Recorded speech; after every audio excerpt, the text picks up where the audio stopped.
দেশের বিভিন্ন জায়গার আরো কিছু খবর নিয়ে রয়েছে ডেস্ক রিপোর্ট। বিএনপির যুগ্ম মহাসচিব শহীদ উদ্দিন চৌধুরী অ্যানি বলেছেন, আওয়ামী লীগ নির্বাচনকে বৃদ্ধাঙ্গুলি দেখিয়ে জনগণ ও শিক্ষাঙ্গনকে জিম্মি করে লুটপাটের স্বর্গরাজ্য বানিয়েছে। দুপুরে লক্ষ্মীপুর রামরতন বহুমুখী আদর্শ উচ্চ বিদ্যালয়ের বার্ষিক ক্রীড়া প্রতিযোগিতা ও পুরস্কার বিতরণ অনুষ্ঠানে প্রধান অতিথির বক্তব্যে তিনি একথা বলেন। সাতক্ষীরা জেলা বিএনপির নবগঠিত কমিটিকে শুভেচ্ছা জানিয়েছেন নেতাকর্মীরা। দুপুরে শহরের কাটিয়া আমতলা এলাকায় এ সময় উপস্থিত ছিলেন বিএনপি ও সহযোগী সংগঠনের নেতাকর্মীরা।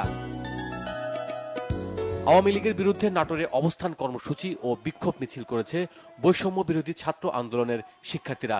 সকালে স্থানীয় প্রেস ক্লাব চত্বরে এতে অংশ নেন জেলা কমিটির নেতাকর্মী সহ ছাত্র জনতা। গণ অভ্যুত্থানের শহীদদের তথ্য সম্বলিত দ্বিতীয় স্বাধীনতার শহীদ শীর্ষক স্মারকের মোড়ক উন্মোচন করা হয়েছে রাজশাহীতে। নগরের একটি কমিউনিটি সেন্টারে এতে ভার্চুয়ালি যোগ দেন জামাতে ইসলামীর আমির ডাক্তার শফিকুর রহমান। দিনব্যাপী পরিষ্কার পরিচ্ছন্নতা ও বৃক্ষরোপণ অভিযান পরিচালনা করা হয়েছে ঠাকুরগাঁয়ে। সকালে জেলা প্রশাসন চত্বরে এই কর্মসূচির উদ্বোধন করেন জেলা প্রশাসক ইশরাত ফারজানা। জাতীয় গ্রন্থাগার দিবস উপলক্ষে র্যালি ও আলোচনা সভা হয়েছে ময়মনসিংহে। আলোচনা সভায় বক্তব্য রাখেন জেলা প্রশাসক মফিদুল আলম সহ অন্যরা।